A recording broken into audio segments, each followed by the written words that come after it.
Quería comentaros antes que el sentido de presentar aquí esta comunicación que no recoge aspectos técnicos, que tampoco es un trabajo de investigación realmente, responde al hecho de intentar demostrar que todas estas horas que pasamos aquí en encuentros como estos, apoyados un poco en la investigación y gastando, bueno, pues pudiera parecer en divagación de nuestro tiempo, sin aplicación directa, que en realidad sí que sirve para algo. Lo que yo presento aquí es una experiencia en la que se han aplicado pues, todos esos conocimientos en los que llevamos años buceando ya, porque ya son 7 años con tratando con ello de despertar pues, la ilusión de las gentes de fuera, sobre todo de la gente joven, que es el futuro, como ya hemos dicho a lo largo de estos días. Una ilusión que les lleve a respetar no solo la cultura, sino también las personas que encierran esa cultura y que, bueno, que son las gentes sencillas que aún quedan en esos pueblos como guardianes inconscientes de todo ello, ¿no? Entonces, el proyecto que presento es un proyecto que se tituló Caminos del País de Maragatos y que se realizó el año anterior.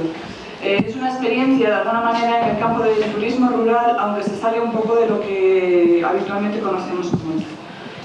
Cuando lo voy a leer porque así vamos más rápido. Cuando nosotros, muchos de nosotros, hablamos de turismo rural, inevitablemente estamos pensando en un turismo más o menos de calidad, orientado a un público que es más o menos selecto, que se mueve principalmente en familia, en pareja, en pequeños grupos, incluso individualmente, y que busca la tranquilidad en los pueblos rurales, la cercanía con el paisaje, el aislamiento del estrés producido por las prisas y las aglomeraciones de la gente, del tráfico, etc. Aunque no se trata de un turismo excesivamente caro, las condiciones de los alojamientos, normalmente casas rurales de 2 que acondicionan nada más que 2 o 3 habitaciones a tal efecto, hospederías que ofrecen también un número reducido de plazas, tampoco resultan asequibles para cualquier bolsillo y dejan fuera de su disfrute a un número cada vez mayor de personas que están interesadas en este tipo de turismo. Y concreto, paralelamente a la moda del senderismo, del mountain bike, tan en boga entre la población juvenil y entre otros colectivos más o menos específicos, que convierte caminos y pistas forestales en auténticas autopistas atestadas de gente, irrumpiendo sin respeto alguno en la vida y las faenas de las gentes del lugar, paralelamente a esta invasión descontrolada de los núcleos rurales y de la naturaleza en general, está surgiendo, más bien ha surgido ya, un número interesante de gente joven que busca practicar un ecoturismo racional, lo que debería ser el verdadero turismo rural visto desde el respeto al medio, ya sea físico o social. Este número de gente al que aludo forma un grupo nada desdeñable que busca disfrutar de sus vacaciones, recuperando de alguna forma el concepto de viajero más que el de turista. Un concepto a través del cual buscan nuevos destinos para sus viajes que les permitan integrarse por unos días en el medio al que acuden, no como turistas, sino como un vecino más que también pretende a menudo recuperar sus raíces. Se trata de un turismo sensibilizado no solo con la naturaleza, sino que parte también de la idea de respeto al grupo social que le recibe, participando de su vida social, tomando lo que pueden ofrecerle y dando a su vez lo que también pueden ofrecerle a ellos. A través de este tipo de turismo se pretende a veces incluso recuperar las propias raíces, la cultura de la que participaron sus padres y sus abuelos, recuperando con ello el respeto hacia lo tradicional, conscientes de que son las bases de nuestro presente y nuestro futuro. Esta actitud está influida por un cambio de valores a favor de lo que el medio y la cultura nos aporta y nos ha aportado hasta ahora. Sin embargo, hay un escollo importante en este campo. El poder adquisitivo de este grupo social al que estoy aludiendo no siempre les permite disfrutar del turismo rural. Como impedimentos importantes en este campo están el precio de las hosterías y las casas rurales, dadas las características tan concretas de su alojamiento, la dificultad de acceso a través de transportes públicos a las zonas concretas, los precios de la comida tradicional, el desconocimiento de las posibilidades de la zona y un largo etcétera. Todas estas dificultades hacen que un grupo importante de jóvenes, futuros clientes potenciales de este turismo de calidad, no puedan acceder a él en la medida que a ellos les gustaría y que resultaría altamente beneficioso para el futuro del turismo rural, puesto que ellos mismos son el futuro. En este marco y con idea de apoyar turísticamente todo este potencial joven, surge el proyecto que ha dado nombre a este comunicado, Caminos del País de Maragatos. Objetivo prioritario del mismo fue fomentar el conocimiento de la provincia de León, geográfica y culturalmente, desde zonas desconocidas o superfluamente conocidas por gran parte del público, pero con un atractivo turístico y etnográfico latente, a través de un turismo rural de calidad, pero a la vez económicamente asequible para el tipo de gente joven a que se estaba destinando. El proyecto surgió a través del interés de unas personas por la zona desde hace largos años. Un interés que hemos tratado de transmitir a amigos y conocidos y que, dado el resultado, decidimos ampliar a la gente joven. Para ello, nos apoyamos en la importancia de la comarca Maragatta, que desde muy antiguo ha sido encrucijada de rutas, uniendo Galicia con el resto de la provincia y península mediante vías abiertas por sus propios habitantes en el ejercicio de la arriería y el transporte de viajeros. Son muchos los caminos, las rutas y cañadas que lo atraviesan: el Camino de Santiago, la Ruta de la Plata, la Cañada Real, etc. Y diversas vías romanas, sendas, en las que dejaron sus huellas astures, celtas, amacos y romanos que explotaron las riquezas auríferas de la zona. Ninguna disculpa mejor para traer a nuestras tierras a cuantos jóvenes puedan interesarse por estas huellas dejadas, en el paisaje, en la arquitectura, en la gastronomía y en el folclore. Y teniendo constancia de esta referencia histórica, decidimos programar una actividad de carácter itinerante, buscando los caminos ya perdidos con la ayuda de pastores y gentes del lugar, y elaborando un lote de rutas atractivas, significativas e interesantes de la comarca, en el transcurso de las cuales se hicieron contactos y se intentó involucrar de manera respetuosa a los habitantes de la zona. El desarrollo de la actividad se enfocó desde 3 puntos diferentes. En primer lugar, la animación, recurriendo a actividades culturales tradicionales y juegos autóctonos que se transmitieron a los participantes, en los que también estuvo presente la participación directa en las fiestas tradicionales de la zona. Por otro lado, el conocimiento etnográfico, para el cual se hizo una recogida previa de datos descubiertos en los pueblos, se creó una biblioteca de la zona, se programaron visitas a artesanos, agricultores y ganaderos tradicionales, y desde el punto de vista culinario o gastronómico incluso se realizó el menú de los 15 días que duró la actividad a base de productos locales para toda la quincena y con menús no solamente maragatos sino leoneses. El otro punto de vista desde el que se ubicó el proyecto fue el tema de la educación ambiental, muy íntimamente ligado con el turismo rural, porque nos planteamos como objetivo la comprensión del valor permanente de los lugares, tanto naturales como históricos, y el respeto del medio como necesidad económica para nuestros antepasados, pero también para el equilibrio de nuestro futuro. Y sobre todo, la integración en la comunidad local, para ser considerados, como ya comenté antes, más vecinos que turistas, fomentando la inversión en economías rurales mediante la compra de artesanía, restauración, alimentación cotidiana, etc. Los destinatarios del programa fueron 25 jóvenes de la Comunidad de Madrid de 18 a 30 años, algunos con ascendencia maragatta directa o leonesa en general. Sin embargo, nos demostraron que desconocían absolutamente todo lo que se refería a su cultura y a su paisaje. Gracias al programa recuperaron parte de sus raíces, comenzando a dotar de importancia la cultura popular. Descubrieron el paisaje, apreciaron las costumbres, la arquitectura de la zona, degustaron su gastronomía, se preocuparon por las artesanías locales, contribuyendo a su mantenimiento en la medida de sus posibilidades. Y gracias al seguimiento posterior que hemos realizado de algunos de ellos, sabemos que han retornado a estas zonas mostradas y sentidas y que se las han recomendado a amigos y a conocidos que se han ido entusiasmados con nuestra riqueza cultural. Como punto de referencia, elegimos Quintanilla de Somoza para realizar este recorrido de rutas. Nos sirvió de lugar fijo de alojamiento y centro neurálgico que nos permitía recorrer caminos para conocer nuestra relación y nuestro contraste con las comarcas colindantes del Bierzo y de la Valduerna.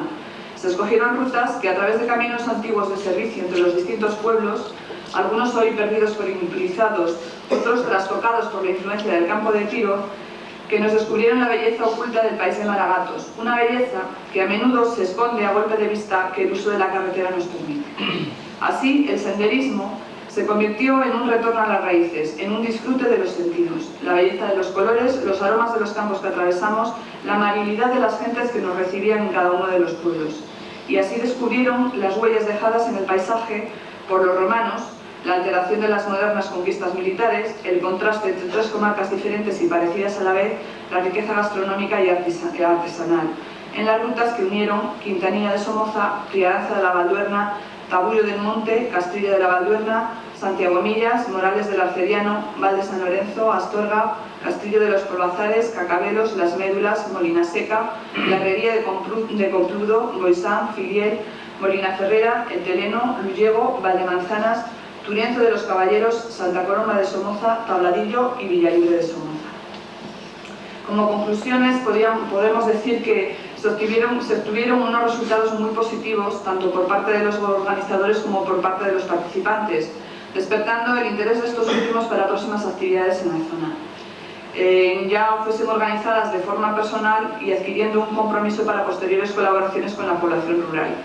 Repasados y evaluados los objetivos del proyecto, se consideraron realizados en su totalidad. Cabe destacar y agradecer el interés suscitado por el programa Caminos del País de Maragatos en los medios de comunicación, en la Comunidad de Madrid y en otros organismos públicos y privados ajenos a Castilla y León, como de costumbre nadie es profeta en su tierra. Programas destinados a este tipo de público permitirían establecer lazos de colaboración reales para la rehabilitación rural de comarcas como la nuestra, potenciando un turismo rural acorde con lo que este debe ser. Un turismo enriquecedor en más aspectos que el económico, por respetuoso con el medio físico y social al que acude. Tenía seleccionadas unas diapositivas de los aspectos que más llamaron la atención de estos jóvenes sobre lo que pudieron ver en la ganadería. Como andamos escasos de tiempo, no las voy a poner.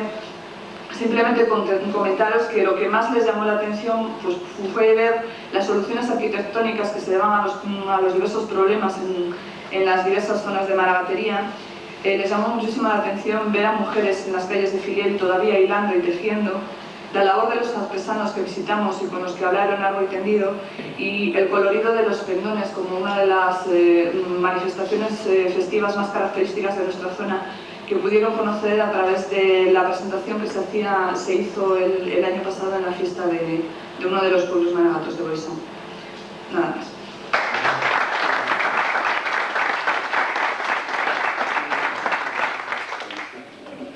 Estos son realidades. Muchas gracias, Mercedes. A continuación, Amando Álvarez Cabezas nos va a hablar de la maja del centeno y otras labores en la Cepeda.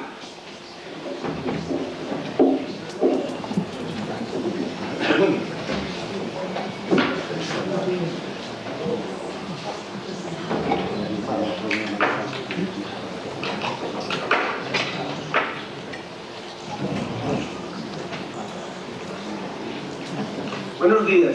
Yo creo que vamos a tener buen día porque Dios aprueba estas obras buenas.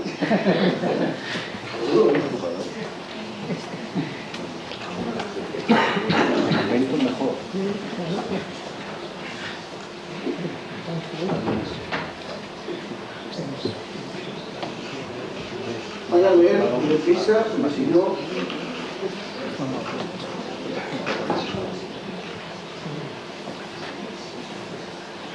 Saber cómo nuestros antepasados lograban alimentos cultivando la tierra y qué tipo de herramientas usaban nos ayuda a conocer nuestras propias posibilidades y a conectar mejor con la naturaleza. Las máquinas agrícolas actuales son manejadas a veces por personas que saben de mecánica, de manejar palancas, pero no conectan con la tierra ni con las plantas en cultivo. Aquellos métodos han quedado anticuados, pero como decimos los marinos, no se puede navegar sin lastre. No es posible arrojar todo por la borda. Invito especialmente a jubilados, que de hecho lo hacen, a que cultiven un huerto valiéndose de herramientas manuales elementales. Se crea un ambiente propicio para imaginar y visualizar el desarrollo de una semilla, cómo crece y da fruto. Divagar sobre el misterio de cómo cada planta absorbe, se alimenta de una savia adecuada para dar un fruto con cualidades específicas. En fin, es una gozada cuando llega la época de la recolección. También hay que decir que el trabajo en el campo es duro, ya que es necesario soportar la climatología, y más en la zona donde soy, donde las heladas son terribles. Pero sirve para curtirnos, para realizarnos con mayor naturalidad. Yo no creo en aquello de que hay que ganar el pan con el sudor de la frente y que sea es un castigo. Yo más bien creo que dignifica al hombre y más si se hace cultivando la tierra sacando fruto y respetando el medio ambiente. La comarca de la Cepeda, que se encuentra situada a partir de aquí, de este punto, porque Astorga también tiene algo de Cepeda, está hacia el norte. Y en un pueblo de esos nací yo y trabajé desde niño, y hasta mis 29 o 30 años. Luego estuve navegando y ahora, al jubilarme, he vuelto a recobrar aquella forma de trabajar en un huerto de mis padres y me produce muchas satisfacciones. Lo que pretendo contaros de una forma breve son cuestiones que conocí de mis abuelos, de mis padres y bueno, que yo practiqué también. O sea que no me remonto a épocas antiquísimas.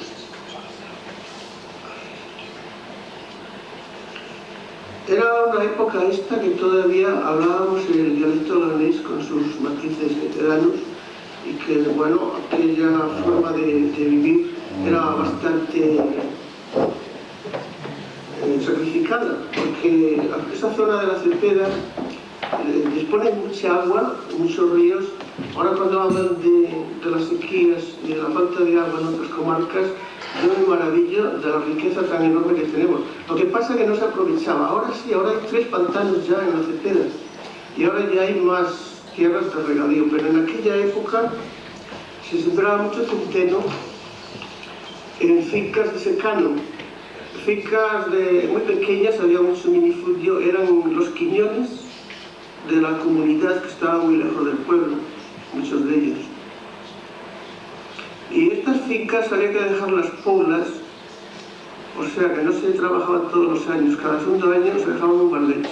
Yo voy a utilizar algunas palabras en cepedano, bueno, en leonés no, y si no, alguien no las entiende, pues eso se las voy a traducir, porque hay conceptos o nombres que en castellano no he encontrado su verdadero significado. El centeno se segaba con el lahoz o locín, una herramienta manual que todos conocemos, y que claro, había que ir agachado, una postura que costaba mucho sacrificio. Desde el amanecer hasta que se ponía el sol, pues se paraba un poquito para comer, nada más, porque el sol apretaba y había que terminar aquello antes de que viniese un pedrisco o se desgranase las espigas. Aquella mies se ataba con unas cañas del mismo centeno que llamamos galeñuelas y se les ponían carrillos, que eran 4 manojos dispuestos de forma que la espiga quedase hacia el sur, para irse el sol, y además que no se mojasen cuando lloviera. Después de algún tiempo, cuando terminaba de segar, pues se acarreaba. Se transportaba la mies en carros tirados por vacas. Esos carros eran preparados con los tallones y las pernillas, de manera que se pusiera mucho volumen, ¿no? Y eso traía también problemas porque los caminos eran muy malos y había que ir a modín, con mucho cuidado, para que no volcase, porque los baches eran terribles, hacía trinquillones que lo hacía volcar. Se llevaba la mies a la era y se hacía la meda. La meda era una forma de disponer los manojos en círculo, de manera que la toza, en fin, la parte opuesta a la espiga, quedase por afuera, y luego se cubría con los manojos con la espiga para afuera, de manera que cuando lloviese, si es que iba a llover, se mojase lo menos posible. Hasta pasados los años 1934, aproximadamente, en que apareció la máquina de cilindro, la majadora, que era movida por un motor, la mies de centeno se desgranaba a base de porrazos. Aprovechando el fuerte calor de julio, la última quincena de julio y agosto, a las 9 de la mañana aproximadamente, cuando ya la era estaba templada, caliente por el sol, se extendía la mies en capas superpuestas de forma que las espigas quedasen al descubierto, al sol. Decíamos echar la tienda o el tendal, cubriendo unos 80 metros cuadrados, según la era y según las condiciones de la mies y demás. Al cabo de un rato, siempre dependiendo del efecto del calor del sol, empezaba el aporreo, avanzando en sentido opuesto al que estaban dispuestas las espigas. 2 majadores se emparejaban juntitos frente a otros 2. Me hubiese gustado traer aquí el el manal, el mayal o el porro, ¿no? Pero lo tenemos ahí en la exposición y esta tarde se hará una exhibición de esto. Entonces ya se verá con más detalle cómo se hace esto. Cada pareja golpeaba al unísono, aunque los veteranos solían majar a la cachapeta, que consiste en que el majador que inicia la marcha de desplazamiento de costado golpea con una fracción de segundo antes que su compañero, a fin de levantar las espigas y el porrazo siguiente las cogiese desprevenidas, y así salía mejor el grano. Cada pasada a lo largo de este tendal, esta manera de exponer, se llama forfugada. Cuando iban ya aporreadas 2 o 3 forfugadas, las mujeres empezaban a levantar aquella mies machacada para darle la vuelta y poner las espigas que estaban debajo hacia arriba para que les diera el sol. Iban descalzos, siempre, bueno, las faenas de la era casi siempre se hacían descalzos. Y como digo, avanzaban de costado. Cada golpe que daban, avanzaban un pasito, ¿no? Unos centímetros realmente. Porque tenía que ir aporreados toda la mies sin dejar ninguna espiga. Y bueno, seguían machacando a los mismos ritmos siempre, procurando no darse unos a otros.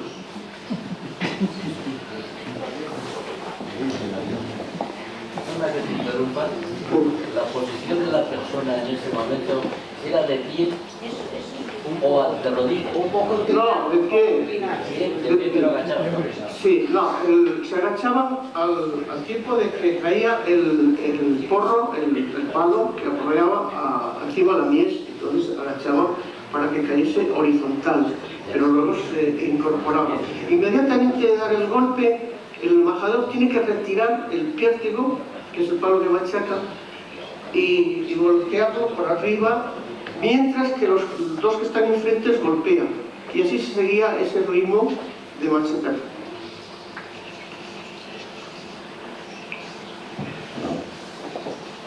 Bueno, se me confundí.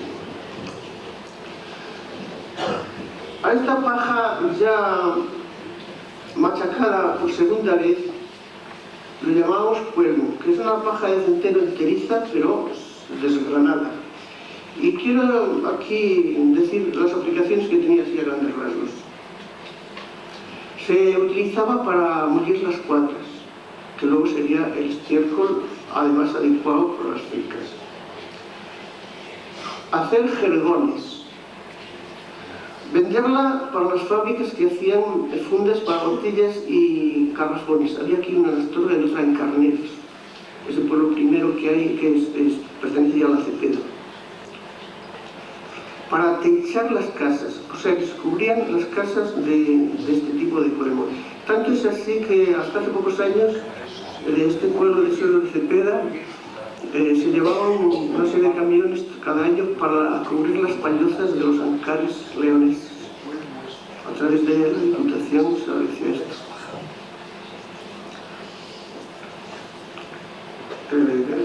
Bueno, además se hacían escriños, se hacían paizos, que llamamos paizos, que eran como antorchas para que los jóvenes fueran a esperar los Reyes Magos. Sí, bueno, tenían tantas aplicaciones, se hacían las bardas de los tapiales también. Bueno, es decir, que como abundaba, pues encontraban muchas aplicaciones, incluso se hacían paredes, tabiques, que luego se recubrían con arcilla también con paja menuda. ¿Sí? Por ejemplo, las zonas nuestras prácticamente son para chamuscar el gocho. También, pero bueno, el chamusque del gocho era... Sí, claro, también chamuscar el gocho, joder, eso era fundamental. Digo porque era...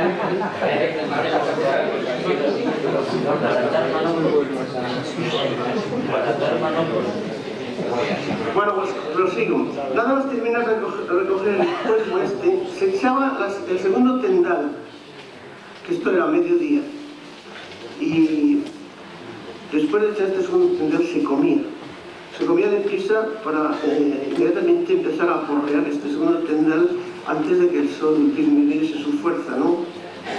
Luego a última hora de la tarde ya se recogía el grano en un montón, lo que se llamaba el muelo, y se limpiaba aventándolo con una pala de madera que hay expuestas, hay un par de ellas, para que sepáis cómo es eso.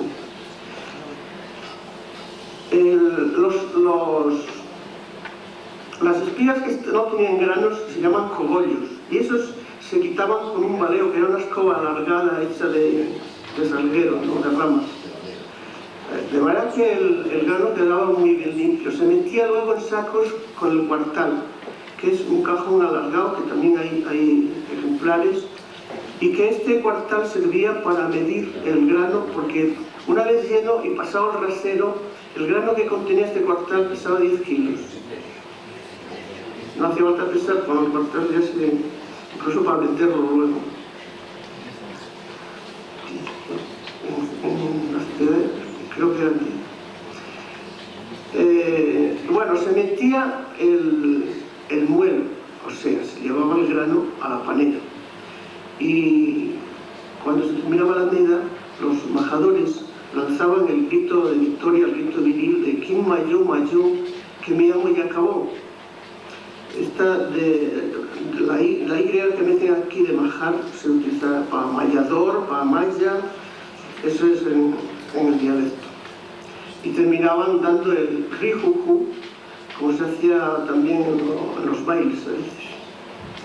Bueno, al tener la cosecha de grano en casa suponía una alegría inmensa, porque era, vamos, el pan nuestro de cada día. Este grano, aunque de vez entero, a veces se amasaba para comer, pero además era para darle a todos los animales. Y bueno, el año que no se lava o que había un pedrisco, pues eso suponía una alegría muy grande. Entonces había una cena opípara y terminaban bailando la jota. Estas tareas de la era revestían muchísima importancia, por eso que digo de aprovechar el trigo y el centeno, y entonces se creaba una solidaridad terrible. Bueno, que cuando llegaba la tormenta y había que recogerlo deprisa, acudían todos los vecinos, aunque estuviesen enfadados. Bueno, esto me da a mí que pensar en que la solidaridad humana depende en muchos casos de la necesidad.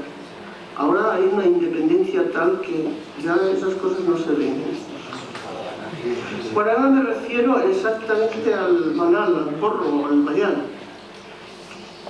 Se compone de dos palos, la manueca, que es por donde se coge, y el pértigo, unidos o engarzados por sendos cueros, que a su vez sujetos por correas. En el caso de la manueca, están lo suficientemente apretadas estas correas en 3 hendiduras, luego lo veremos ahí en los ejemplos que tenemos esta tarde. En estas 3 hendiduras se amarraba de tal forma que no se saliese la manueca, pero al mismo tiempo le permita girar. De manera que cuando se retira el pértigo y se le da la vuelta al porro, el majador tiene sujeta a la manueca, y lo que va girando es el pértigo con esas correas que hacen un todo firme. Esta manueca suele ser de salguero, o sea, no es necesario que sea una madera muy fuerte, y tiene unos 80 centímetros largo y 3 de grueso. El pértigo es el que golpea, como he dicho, y tiene más fortaleza. Es de roble y un poco más grueso, sobre todo en su extremo. En el extremo que une con el cuero, tiene una hendidura fuerte donde la correa se aprieta, quedando ahí firmemente. Y tiene una longitud aproximadamente de 112 centímetros. Hay que destacar aquí que cuando majan 4 majadores, la cuadrilla, esta longitud debe de ser igual, porque claro, si un porro es más largo que otro, entonces ya no se sigue la forfugada a la distancia debida. Si un porro es más grande, más largo que otro, puede incluso herir al majador del frente. A la correa que sujeta la manueca se le untaba con un poquito de sebo para facilitar el giro. Y estas correas y estos cueros le decíamos el apertrecho. También es una palabra que no encontraba en el diccionario. Bueno, en las matas puede intervenir más de una cuadrilla. A veces intervienen también mujeres, aunque realmente las mujeres y los chavales pues lo que hacían era darle la vuelta a la mies o recogerla luego. La recogían con las dos manos, dándole un golpecito a las piernas a fin de desprender los granos que quedaban entre las cañas. Ahora me voy a referir a otra labor, las urces y la hoz de monte. La hoz o la foz.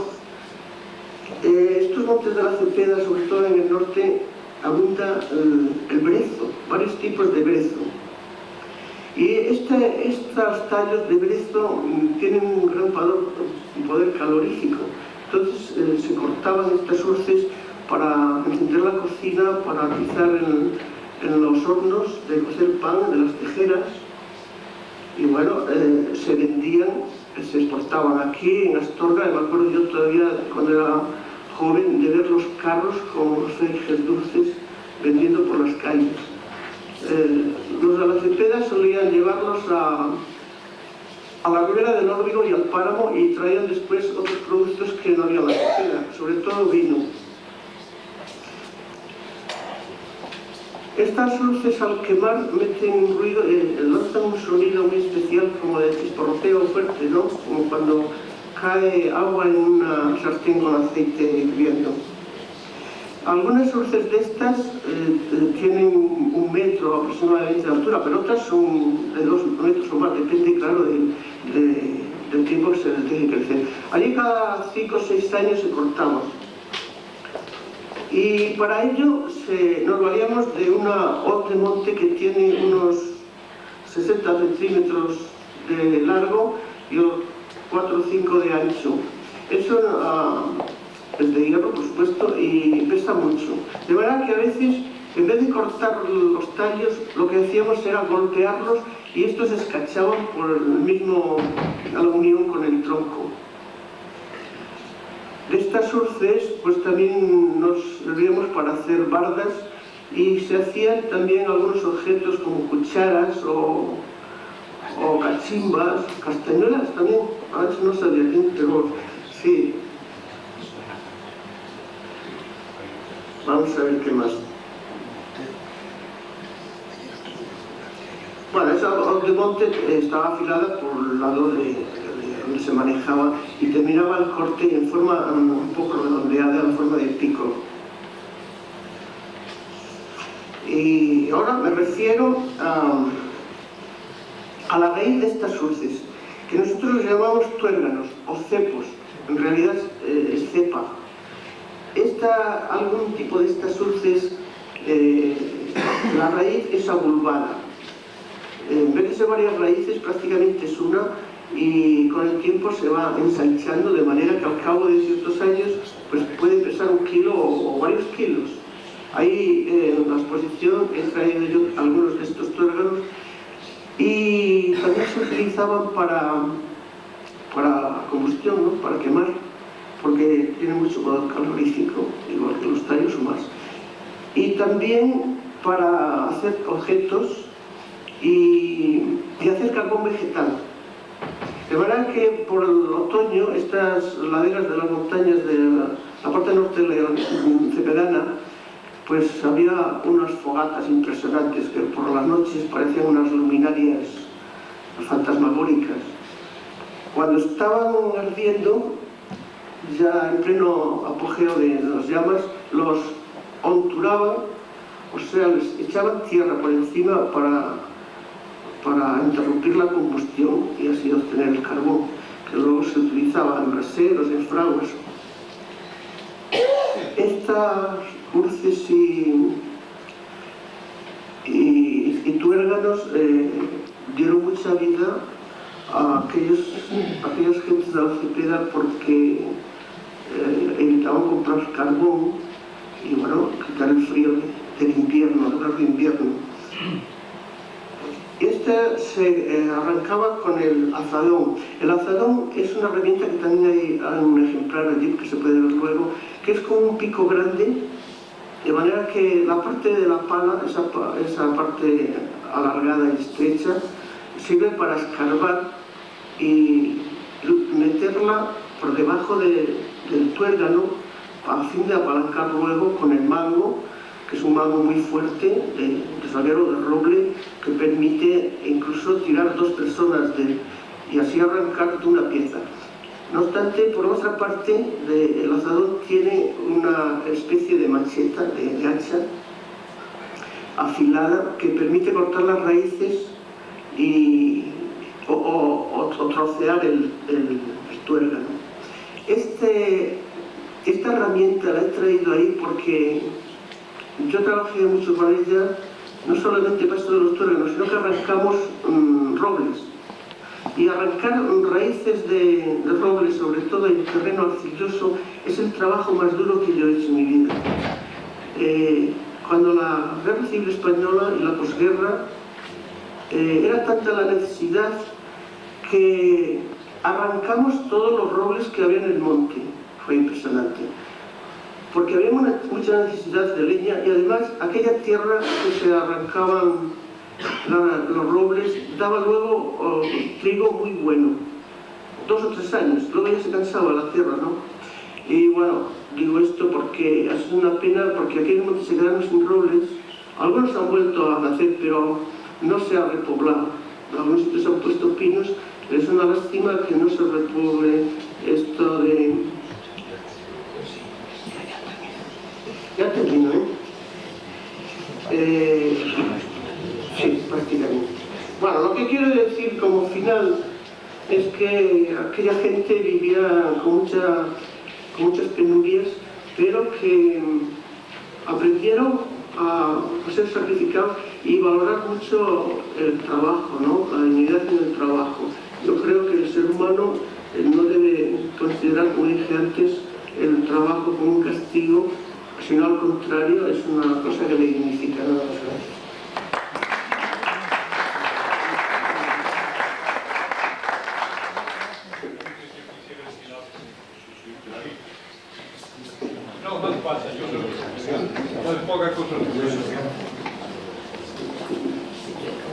Y es que lo dicho por Alvarez, se ha olvidado quizá, no era menester decirlo, cómo se preparaba la era. En el Bierzo Bajo se preparaba con una lechada, por llamarle así, de boñiga en agua, y esto se tendía y al cabo de un par de días se endurecía y la tendría suficiente para después mallar. Y aquí, como es una zona dialectal del gallego, dicen mallar en lugar de majar. Y después, también he de decir que hubo un maestro progresivo de la parte llana del Bierzo, de un pueblo llamado Horta, que introdujo una máquina de majar, el mallar, como decían allí. Y claro, aquello interrumpió lo que junto con el trabajo duro de la maja era una fiesta para el pueblo. Se reunían 4 o 6 familias, un número suficiente de mozos para majar, y a la noche, cuando había concluido la cena del día, se había matado una cabra, y aquella cabra servía para darse 2 banquetes allí nocturnos, todos los que participaban en la maja de aquel grupo de vecinos. Y cuando aquel hombre apareció allí con su máquina de majar, resulta que en 2 o 3 días se hizo la maja de todo el pueblo, que normalmente se invertían por 2 semanas. En aquel caso, defraudó normalmente a la gente porque se les había escamoteado una fiesta muy importante y deseada, que era el comerse aquella cabra con el acompañamiento consiguiente. Y entonces se difundió por allí, yo no sé hasta qué punto era verdad, la idea de que en aquella máquina majadora rompía el grano y por consiguiente no servía para la siembra. Es cierto, y aquello en parte es cierto, pero no de una manera total. Pero, en fin, a la vista de aquello que se difundió y todos aceptaron, porque suponía el escamoteo de aquella fiesta general, pues ya aquella máquina quedó totalmente desterrada y durante algunos años se volvió otra vez a la maja tradicional. Es curioso que a veces esa cosa que vemos de una manera penosa, el esfuerzo físico que supone una operación de esa naturaleza, pues llevamos consigo esa fase lúdica de divertirse después por la noche, ya baila, además de comer la cabra y lo que acompañaba. De verdad que después de eso ya vinieron las máquinas infaliblemente, como han venido para otras cosas, y se acabó la magia. Es verdad, claro, aquí falta mucho por decir, porque habría que hablar de las costumbres. Mi padre se negó en los primeros años a majar con la máquina aquí. Por eso yo tuve una experiencia, porque ya toda la gente majaba. Es verdad que rompió el grano. Pero respecto a la era, bueno, ayer se habló que en algunos sitios la era se hacía en tierra. No, aquí en la Cepeda, la era es en un sitio de pradera, pero pradera ya de muchos años, es de un tapín, llamamos tapín, muy fuerte. Y eso lo único que se hacía era rasurar con el galaño y luego barrer, pero siempre sobre tapín, siempre en tierra o limpiar la era, como usted dice, ¿no? Muy bien, muchas gracias por esas aportaciones. Terminamos entonces las comunicaciones con el vino denominado Tostadillo y nos va a hablar de ello José Antonio Llamas. Bueno, voy a intentar ser lo más breve posible para no romper el horario, porque yo creo que vamos un poquitín retrasados. Sí, simplemente, bueno, decir en primer lugar que esto es el fruto bueno, el análisis de un hecho concreto que yo he participado en él, como pues, dentro de la zona de donde soy, y por tanto no es fruto de ninguna investigación cultural ni nada, porque no tiene ese objeto. Bueno, simplemente decir que por todas, me imagino que por la mayor parte de las zonas de la provincia, pues se hacen, allí donde hay plantaciones de vino, se hace algún tipo de vino especial o de licor, porque en fin, esto es algo yo creo que desde la época de Noé, me imagino, ¿no? Entonces, me voy a referir exclusivamente a la costumbre concreta, al vino concreto del Tostadillo, llamado así, que es conocido, pues, yo creo que no solamente en la provincia, sino fuera de la provincia de León. Voy a leer rápidamente, son dos páginas en la red y así, pues, vamos más deprisa. En cuanto a la uva y a la elaboración, pues la uva, el ingrediente esencial, dice, a juzgar por los mayores, todos ellos viejos artesanos en la elaboración del néctar del llamado Tostadillo, la uva, diríamos, materia prima es el llamado verdejillo. El nombre, supongo que no tiene misterio alguno, sino simplemente hace referencia al color verdoso que adoptan las cepas en concreto, diferentes a la malvasía o al arbillo, al jerez o otro tipo de uva diferente. Pertenece igualmente a la filosofía de estos viejos expertos en el Tostadillo la creencia de que se añadirá mayor dulzor a la uva si la cepa procede de terrenos pedregosos, por ejemplo como lomas, puestos, donde el sol aprieta fuerte, sino dichas tierras estériles para quizá otros cereales, pero muy adecuados para este producto. Quiero hacer hincapié en el tipo de uva que, debido a su fuerte color verdoso, pues a veces se confunde con las hojas de la cepa, con el consiguiente peligro de dejar racimos sin cortar. Por otra parte, los racimos no suelen ser muy grandes. Si alguna cepa los tiene es porque están plantadas en valles más fértiles, donde éstas adquieren mayor vicio, la cepa, digo, pero menor dulzor. El buen artesano del Tostadillo tiene muy en cuenta que la clase de uva, su dulzor y su madurez, y cuando se dispone a la elaboración trata de escoger y separar la uva buena de otras que restarían calidad a este vino. Algunos cosecheros del Tostadillo opinan que es aconsejable mezclar con las uvas de verdejillo algunas otras negras, de cierto pitudo, por ejemplo. Estoy hablando sobre todo de la zona de llamado, pues, Valdelimbre, Los Oteros, en fin, sí, de Nazorbe, la ribera del Esla, Alfagua, ¿no? Digo que opinan que conviene o es bueno mezclar con alguna uva de cierto círculo negra para conseguir un color más oscuro al licor Tostadillo. Esto no es solamente de opiniones de algunos. El cuidado de las cepas. Las cepas de verdejillo reciben un trato especial en cuanto a los trabajos. Lo importante es que las plantas crezcan en terreno adecuado, como decimos, deberían ser lomas opuestos. En general, los trabajos son los mismos que para el resto de la uva. La poda de los sarmientos, de diciembre a marzo, consistente en no cortar las ramas viejas. Hablo de la zona nuestra, que digo puede ser diferente a otras zonas. Viejas de la cabeza de la cepa, sino dejar las 3 o 4 ramas con sus mejores sarmientos y algunas ramas jóvenes que surgen de la cabeza de la cepa. El excavado, que consiste en descubrir la cabeza de la cepa para cortar la mayoría de los troncos, dejando 1 o 2 ramas, las más jóvenes, para renovar así la planta. Este trabajo se realiza aproximadamente cada 2 años. El arado, recordando las palabras del primer arado en marzo, en la primera vuelta, y luego la vina en el mes de mayo o junio. También una operación importante es el sulfato de las cepas que yo recuerdo antes no se hacía, pero que ya lleva unos años que debido a las tormentas, la plaga de mildiu se extiende y es necesario hacer esta operación. En cuanto a la elaboración, que es lo propio de este vino. En relación con el proceso de elaboración hay dos procesos. Primero, recogida y almacenamiento de la uva. La uva se recoge cuando se encuentra en su estado de maduración perfecta, lo cual suele ser finales de septiembre, primeros de octubre, pudiendo variar la función según la función del clima. Esta uva, que se suele recoger antes de la vendimia o a veces durante la misma vendimia, esta uva concreta se transporta en unas talegas o cestas tratándola con verdadero mimo, para lo cual se recubren las talegas, es lo que hacíamos por allí, de hojas verdes porque así pues no se machacan, no se golpean y se conservan mejor. De acuerdo con la mayor o menor cantidad, las uvas se almacenan extendidas y recojo una de las funciones del cuelmo, que era precisamente cubrir las habitaciones donde iba a ir a parar la uva, cubrirla de este cuelmo. Una de las funciones, además de la matanza que decíamos antes por ahí.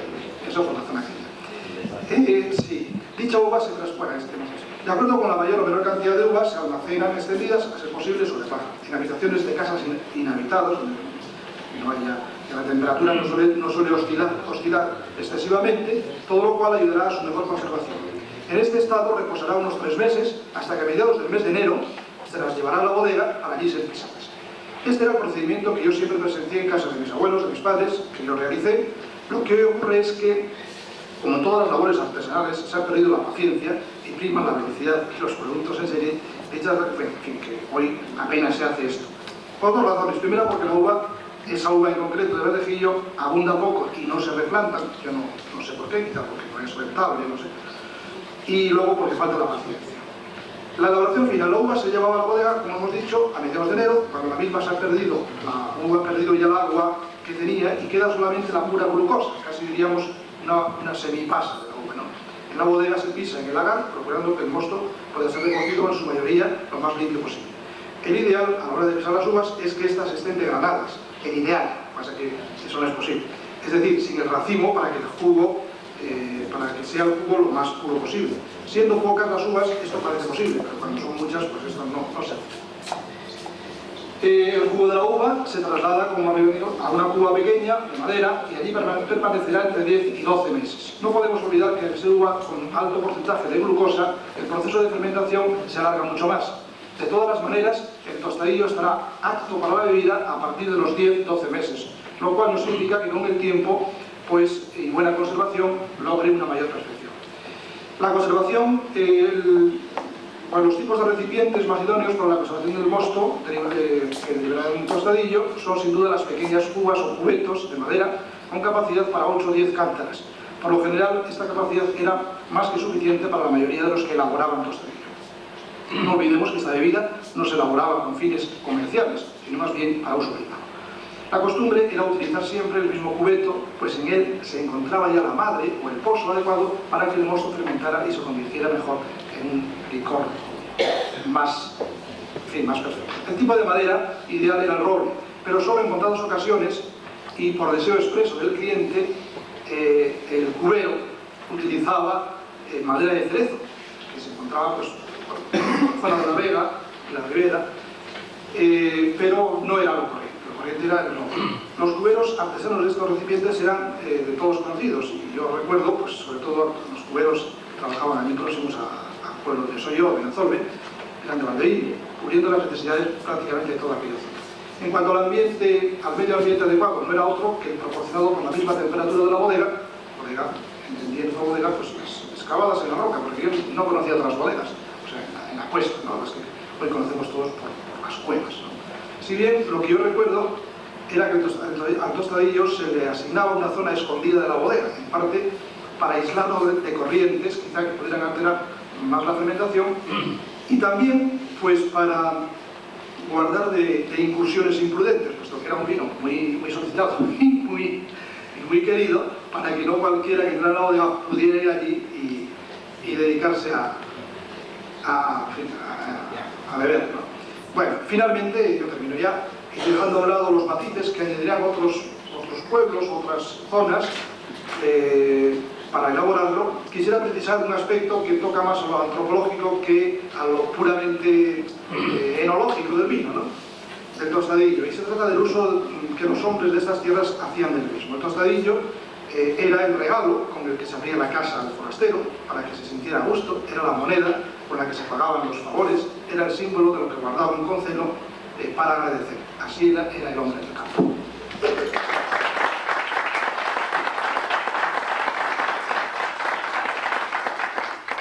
Agradecemos a don José Antonio Llamas, como a todos los demás, su participación en estas comunicaciones que, como hemos visto, son realmente muy interesantes. Yo he traído una botella, porque de verdad es tan poco el que hay ya y que se hace que no se encuentra fácilmente. Y lo traía con la idea pues, de que todo el mundo pudiera probar un chupito de ese tostadillo. No sé si... El pan con ojos, el queso sin ellos y el vino que salte a ellos. Bueno, yo creo que lo podemos dejar para la era, esta reliquia de Valdevimbre, Berazolve y todos esos pueblos. Y entonces ahora vamos a únicamente 2-3 minutos para estirar las piernas y comenzamos la conferencia porque vamos ya muy retrasados. Termino diciendo lo que hemos dicho ya al principio, lo que pasa que había menos gente, que todos los que tengan navajas, botas de vino, frisas, los porros, etcétera, pues que no se olviden que los vamos a necesitar ahora en Rabanal del Camino. Entonces, unos minutos y nos vemos. Me comunica aquí Rufino, que es un entendido en el tema, que hay navajas a 100 pesetas en la plaza de España y del Ayuntamiento, en una tienda que todo lo vende a 100.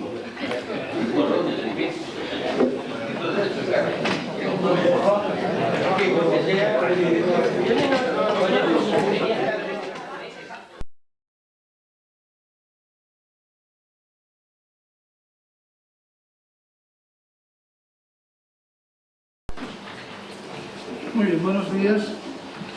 Decía lo del título de Hijo de Labradores y de Labrador en mi infancia porque creo que es el que motiva un poco el que esté aquí. Si no, pues no tendría mucha idea de hablar de arados, de siembras, etc. Como parece que todo un trabajo hecho con mucha ilusión, pero bueno, al exponerlo desde las 12 y un poco sin límite de tiempo, pues va a haber que recortarlo tremendamente.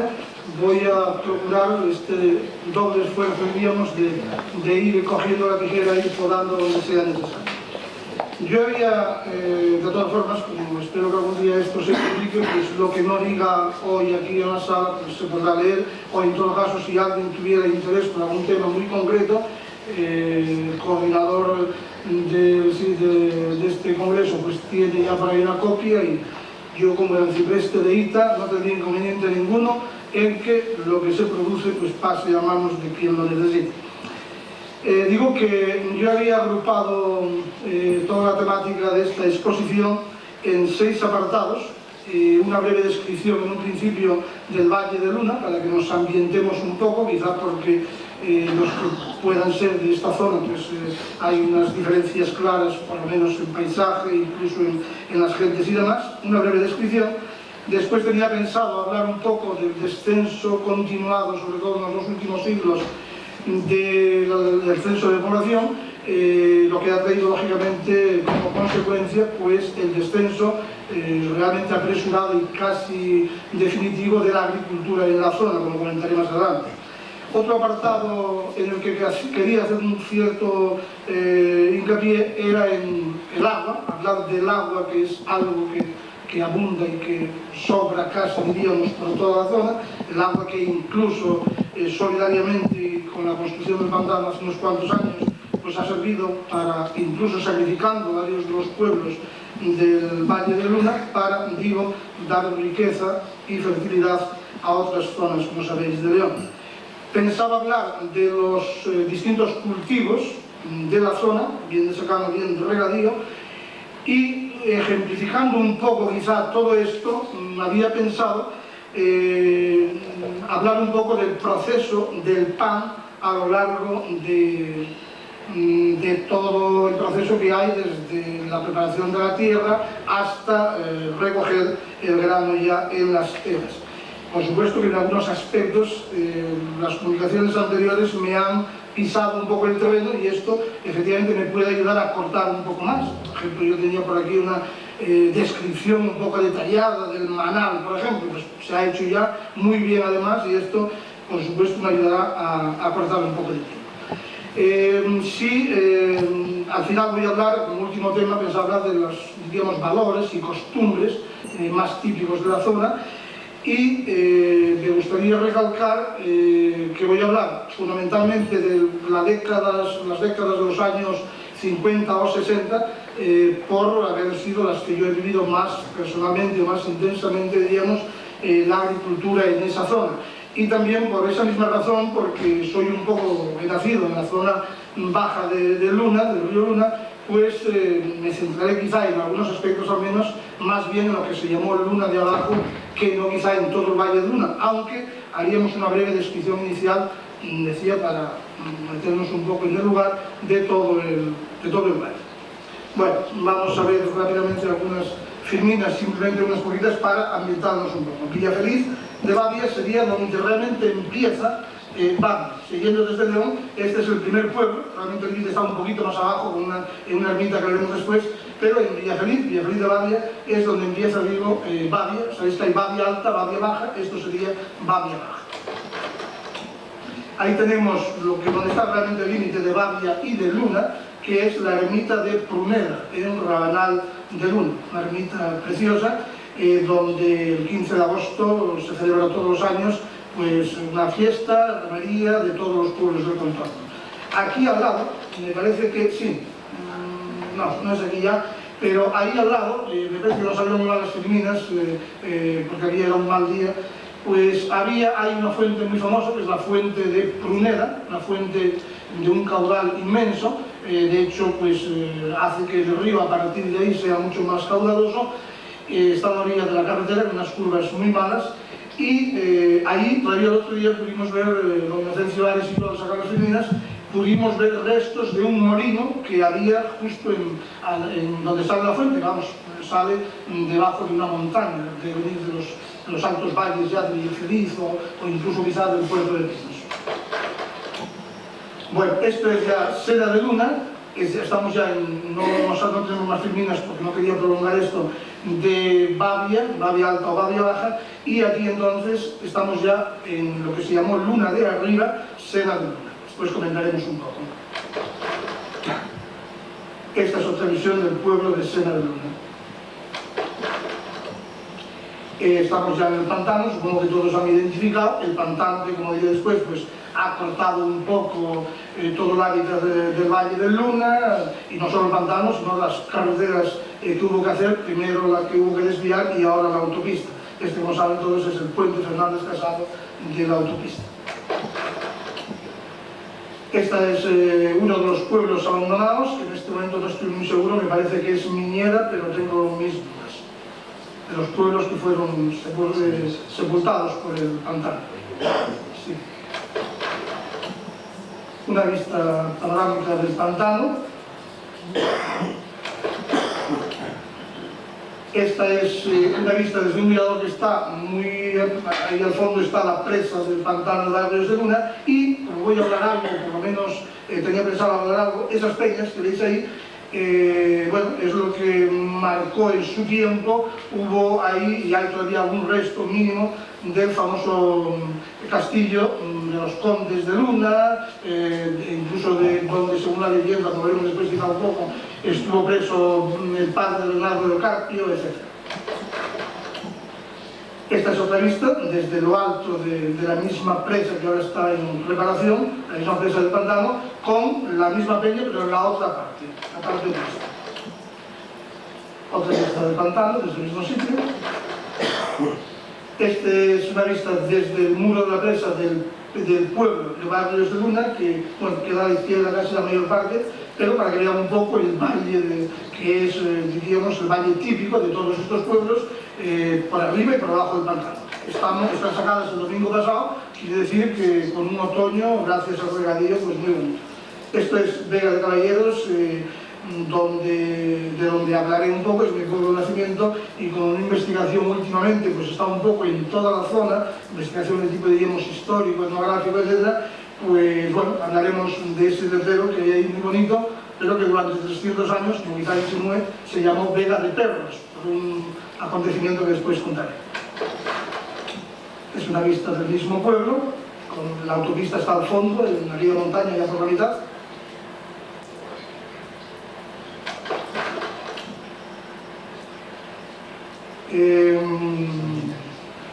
Sí, esto es unos restos de una mina famosa, según el padre César Morán, que estuvo ya por 1925 por tierra de León, era la mina más famosa de España, decía él, una mina en Matador, o mina de Parada, se llama muchas veces, que era una mina de oro, cobre y plata y cobre, oro, plata y cobre, y que ya digo, se explotó parece ser por los romanos, después ya haré alguna insinuación a ello.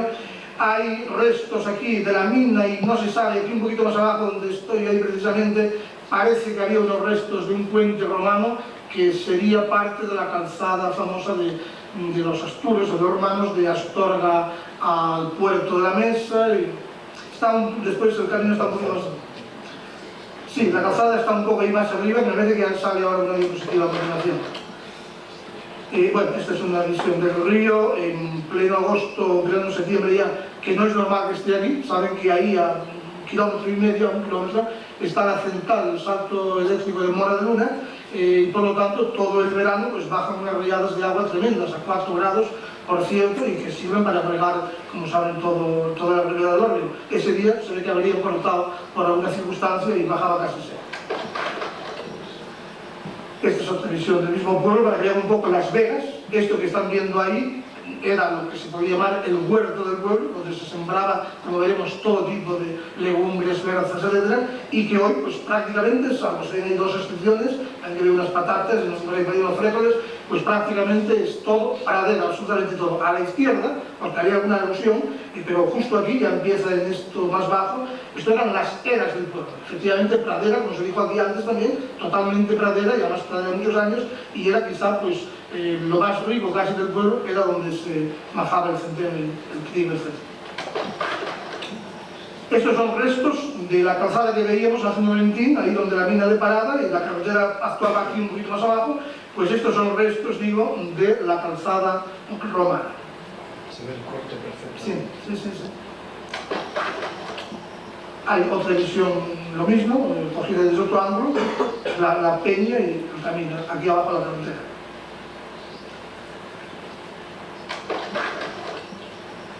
Otra vista, pero del mismo sitio. Bueno, teníamos muchas filminas, hemos seleccionado y hemos dejado nada más estas poquitas para ambientar un poco y que veáis pues, de dónde estamos hablando. Bueno, esto casi me da la impresión de que me va a ayudar para prescindir, yo diría casi todo, del primer apartado que tenía sobre el Valle de Luna, que como dije era pues, una breve descripción de todo el valle. Simplemente lo que pasa es que yo en la descripción había introducido pues de cuando en cuando, y cuando veía algún motivo, pues una leyenda que se conserva en la zona, una tradición especial, algún aspecto típico, y bueno, algunos de ellos quizá pues sí convenga recordarlos, aunque no ya pues. El río Luna, como saben, aunque no todos los autores están de acuerdo, nace en Piedrafita, en la zona de Piedrafita de Babia, lo más alto de Babia. Bueno, unos problemas que se pueden discutir, de que parece que parte de un principio pudo ser la cuenca del río Luna, ha pasado a ser la cuenca del Sil. O sea, algunos conocerán quizá el famoso puente de las Palomas, que por cierto tristemente célebre porque hace unos años ahí hubo un crimen tremendo con una niña. Bueno, pues en ese puente de las Palomas, que tiene una profundidad de unos 90 metros me parece, el cauce del río parece ser que en un principio quizá debería ir hacia el Luna y que a través de los siglos, digo, ha pasado a la cuenca del Sil. Nace con unos pequeños arroyos, allá en Quintanilla de Babia, en Murias, las Murias, y el ramal, diríamos, más importante es el de Peñalba, que puede considerarse quizá como el núcleo original del río. A través de unos 60 kilómetros unas veces con una anchura considerable, que puede ser de 1200 a 1300 metros, el valle me refiero, otras veces estrechándose tremendamente, sobre todo en la parte más baja ya del valle, a partir de la primera, lo que veíamos en Villafeliz, quizás es uno de los sitios donde más se estrecha el valle, llega así, como sabéis, hasta prácticamente, diríamos, lo que es la Magdalena, Otero, Las Dueñas, etc., aunque el Valle de Unda propiamente sigue todavía más abajo hasta el pueblo de Villarroquel, por encima del puente de Sacareja, me parece que es donde se unen Omaña y Luna, formando a partir de ahí el río Órbigo, que llamaban el río del Oro. Todo el valle, como dije al principio, gira en torno al río. Ahora, si quieren, pues en torno un poco al pantano, porque ha cambiado desde luego mucho la estructura de la zona, y por supuesto en torno a la carretera, que siempre iba a la orilla del río, con restos, como dije, de puente romano y en Vega, otro puente romano ya casi entero que se conservaba en la zona de la travesía hacia Mayo, que ha quedado, el pueblo no ha quedado sepultado, pero sí el puente romano quedó sepultado por el pantano. Toda esta zona del Valle de Luna, pues habría posiblemente que distribuirla en tres grandes, diríamos, comarcas, que son Babia, Luna propiamente dicho, y Ordaz, como ya te dije hace un momento. Babia comprendía dos comarcas, dos concejos, que se llaman Babia Alta y Babia Baja, y Luna comprendía dos concejos también, que eran Luna de Arriba o de Suso y Luna de Abajo o de Yuso. Y luego estaría, como digo, el Valle del Gas. Yo creo que la mayoría de la gente, y sobre todo los que nacimos o vivimos en la zona, identificamos claramente tres, diríamos, partes en todo el cauce del río Luna. Uno, Babia, otro, Luna, propiamente dicho, y otro ya, el tercero, que sería el Valle de Ordaz. Bien, no me refiero ya a los distintos pueblos de Babia Alta y Baja, que los tenía, y alguna anotación de alguno de ellos. Por ejemplo, se podría hablar de Quintanilla del Babia, donde parece que se encontraron restos de latón y de cobre en un pueblo llamado, parece ser, Ferreras, que pudiera haber sido, pues hubiera habido allí alguna fábrica quizá de estos metales. Se podría hablar de Río Lago, quizá algunos conozcan, que tiene un precioso palacio del siglo XVI y que últimamente ha sido, pues, ejemplarmente restaurado por la familia Geijon, me parece que es.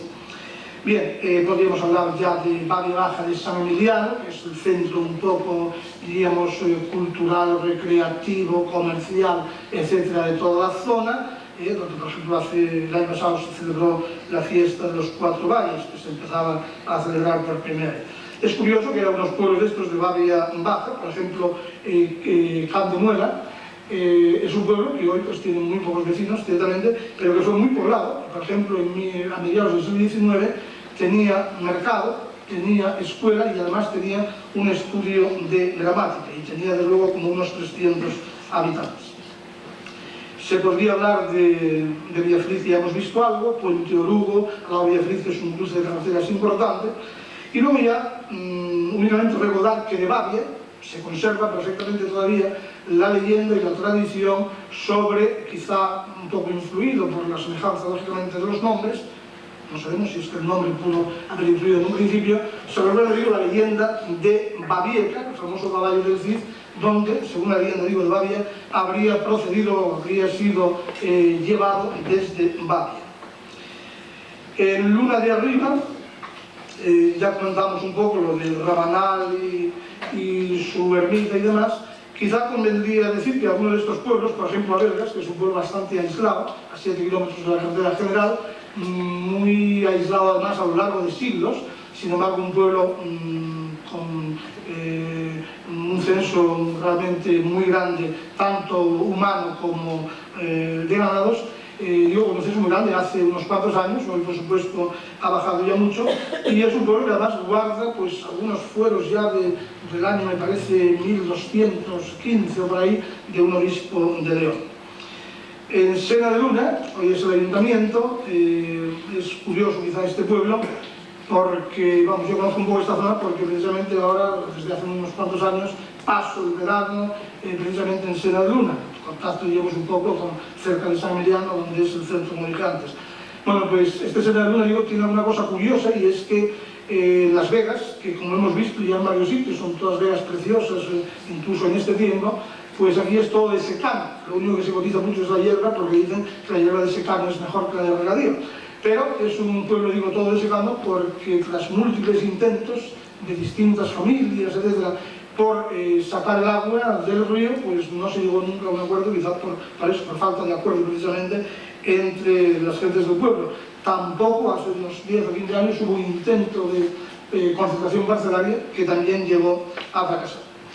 Más abajo, hemos visto ahí el puente del Hernández Casado, ahí queda, como sabéis, Caldas de Luna, que era un pueblo, bueno, con un famoso balneario, desde hace luego muchísimos siglos ya, un pueblo que incluso en el siglo pasado, me parece, pues tenía una colegiata atendida por 4 clérigos que pagaba, me parece que era el conde de Nava o algo por el estilo, y era un pueblo además, digo, bastante perdido, porque había que ir proceso allí, porque estaba ya a unos 3 kilómetros, estaba la carretera general, tapado por unas rocas y no se veía. Afortunadamente, ahora este pueblo y unas hoces preciosas que hay en el pueblo, precisamente junto al pueblo, pues se pueden ver perfectamente desde la autopista Oviedo-León.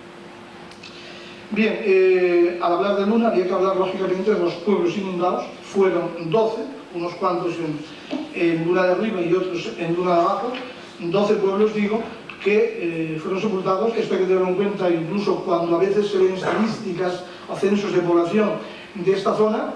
Si son censos que vengan para ayuntamientos o por comarcas, hay que tener en cuenta que en 1954 se inauguró Pantanos, se inundaron estos 12 pueblos y por lo tanto la mayoría, la inmensa mayoría de la gente pues emigraron incluso fuera del valle. Algunos quedaron en la parte baja del valle, algunos de Luna de arriba pues fueron a Sena, que es un pueblo que aumentó bastante precisamente con Pablo el Pantano, pero la mayoría se marcharon a otros lugares.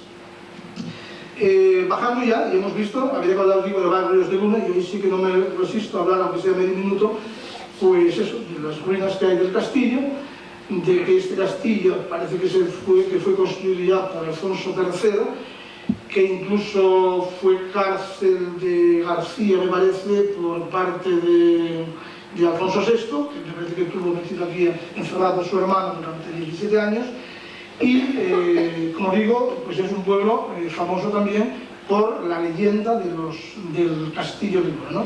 Ahí parece según la tradición, yo tenía aquí incluso tomados algunos romances de la flor de romances viejos de Menéndez Pidal, había cogido unos fragmentos, que no voy a leer ya, sobre precisamente todo el cantar del Hernando del Carpio y los romances que de ahí han surgido y que son los que se conservan, ¿no? Entonces la leyenda cuenta que doña Jimena, hermana de Alfonso II el Casto, se enamora de Sancho Díaz, conde de Saldaña. El rey no ve bien esos amores y manda encerrar al conde de Saldaña justo aquí en este castillo de Barrios de Luna y toma a su cargo el criar en la corte, con todos diríamos los privilegios, al hijo de Bernardo del Carpio. Nadie, vamos, hay una orden del rey de que nadie le diga a Bernardo que su padre está encerrado ahí. Hay algunos romances muy bonitos también del propio, vamos, en boca del propio padre de Bernardo, añorando y en fin, y diríamos un poco sorprendido porque su hijo no vaya a rescatarle. Y bien, hay distintas peripecias entre el rey y Bernardo del Carpio. Al final parece que accede a entregarle a su padre, pero ya había muerto y tiene que entregárselo muerto. Parece que quizás rememorando una obra de teatro posterior, me parece, de La prudencia de la mujer, me parece, María de Molina, no, perdón, no, era una reina de Portugal, Castilla, pero fue reina de Portugal, que también fue coronada después de muerta. Pues parece que aquí Bernardo hace algo parecido para conservar, diríamos, o recuperar el honor. En este pueblo de Barrios de Luna también, bueno, fue famoso por los condes de Luna, que fueron los dueños de toda la zona, desde Bavi Alta hasta el señorío de Ordaz, las Omañas, etc. Todavía yo, manejando últimamente libros de parte de la parroquia, sobre todo de la parroquia mía, pues he encontrado que en los siglos XVIII y XIX aparecen los corregidores, bien de Luna de arriba, bien de Luna de abajo, que a veces, digo, aparecen casualmente pues como testigos en una boda o como padrinos en un bautizo. Parece ser que los primeros condes dejaron mucho que desear y que durante más de 100 años pues hubo continuos pleitos, juicios, en fin, contra los condes o entre los condes y los concejos de Babia y de Luna. Todavía, bueno, se puede decir que en Barrios de Luna se ha hecho célebre últimamente pues, la fiesta del pastor a nivel provincial, que se celebra normalmente, o al menos ahora, en el mes de septiembre.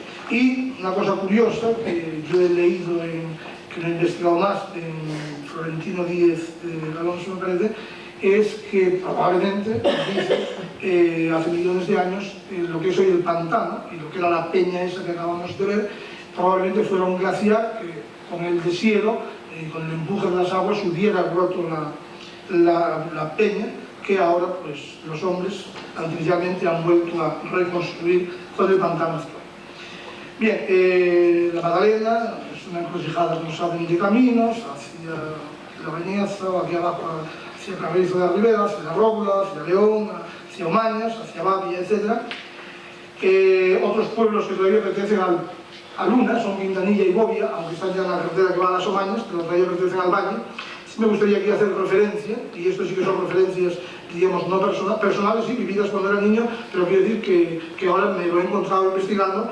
Entre Bobia y Vega de Caballeros, uno de los montes más altos, hay lo que se llama el Cuerno de Bobia, que según el padre César Morán, y después creo que ha habido otros investigadores, incluso me parece que uno de los hermanos Viñallo me parece que intentó alguna vez hasta excavar un poco por ahí, pues parece que había un castro antiguo, ahí en el Cuerno de Bobia, al lado de un lugar precioso, como dice Florentino Díez Alonso, una arcádica estación pastoril que se llama Matacorral, una loma preciosa en lo más alto, con unos robles centenarios donde iban siempre ahí a sestear, ahora ya no van porque ya no hay, pues los ganados, cabras, ovejas y los pastores que normalmente íbamos a beber el agua, a coger el agua para la comida o a comer la merienda en la fuente fría, que llaman los de Bobia, y en la fuente del Bainón, que llamábamos los de Vega.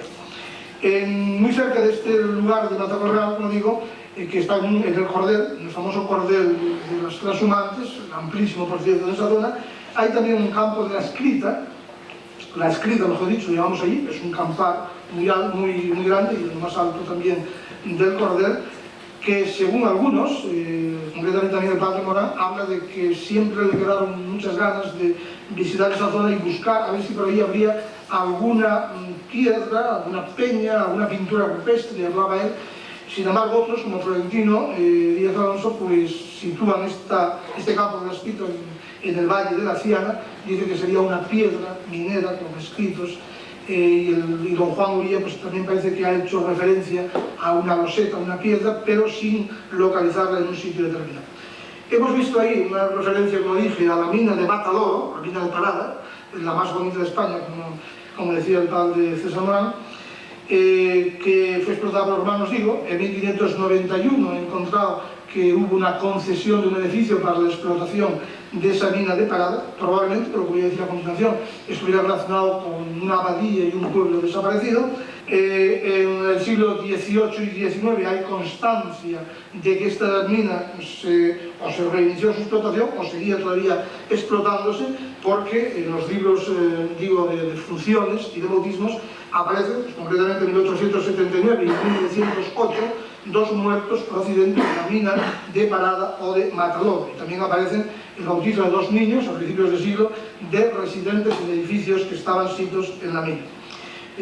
A unos 300 o 400 metros de este lugar, está al pie de la carretera general, pero desviándose ya a una carretera secundaria que lleva a Portilla, a unos 300 metros, digo, estaba un pueblo desaparecido hoy, que era San Pedro de Parada, y que, como digo, durante 200 o posiblemente 300 años figuraba el cura de Vega como abad de la abadía de San Pedro de Parada. Pues hay muchas referencias a que cuando desapareció el pueblo todavía seguía en pie la iglesia y una vez al año se iba allí a decir la misa, etc. Este pueblo, que todavía, siendo yo niño, se le llamaba Las Casas, aunque ya no había casas ni prácticamente había cimientos, pues según la leyenda, todavía recogí del pueblo, parece que pudiera haber desaparecido por un envenenamiento. Y entonces junto aquí dos cosas que iba a citar ya muy rápido.